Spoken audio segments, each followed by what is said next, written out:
ये हैं तस्वीरें यूपी की सीएम आवास की, जब मुख्यमंत्री योगी आदित्यनाथ अपने सरकारी आवास पर कोरोना वायरस से निपटने की तैयारियों को लेकर अफसरों के साथ बैठक कर रहे थे।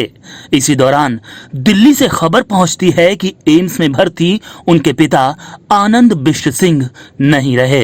अफसरों ने मुख्यमंत्री से बैठक टालने का अनुरोध किया, लेकिन इतना सब कुछ होने के बावजूद योगी आदित्यनाथ ने मीटिंग जारी रखी और फिर राजकाज से जुड़े दूसरे कामों में व्यस्त हो गए। ऐसा नहीं कि योगी आदित्यनाथ को उनके पिता के देहांत का दुख नहीं हुआ, लेकिन वो एक पुत्र के साथ एक सन्यासी भी हैं और देश के सबसे बड़े सूबे के मुख्यमंत्री भी। लेकिन जब देश कोरोना की अग्नि परीक्षा से गुजर रहा है, तब उन्होंने संकट की घड़ी में रिश्तों और भावनाओं को आड़े नहीं आने दिया। सारे आंसू, सारे गम और सारी भावनाओं को ये कहकर पी गए कि लोक मंगल के लिए समर्पित भाव से काम करने का संस्कार बचपन में पिताजी ने ही मुझे दिया था।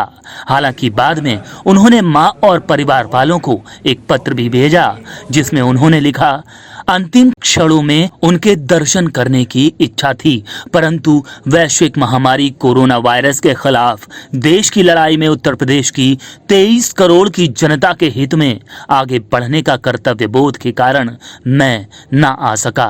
वो आगे लिखते हैं कि कोरोना को परास्त करने की रणनीति के चलते अंतिम संस्कार के कार्यक्रम में भी भाग नहीं ले पा रहा हूं। पत्र में मां और परिजनों को ढांढस बंधाते हुए योगी आदित्यनाथ कहते हैं कि लॉकडाउन का पालन करते हुए कम से कम लोग अंतिम संस्कार में भाग लें। साथ ही वो लॉकडाउन के बाद मां से मिलने घर आने की बात भी कहते हैं। मुख्यमंत्री योगी आदित्यनाथ ने इस मुश्किल की घड़ी में जिस कर्तव्य बोध का परिचय दिया है, उसने कोरोना के खिलाफ जंग लड़ रही उत्तर प्रदेश की सरकारी मशीनरी और आम जनता में एक नया आत्मविश्वास पैदा किया है। लोग पूछ रहे हैं, सही में योगी जी तुम किस मिट्टी के बने हो? Bureau report, MI news.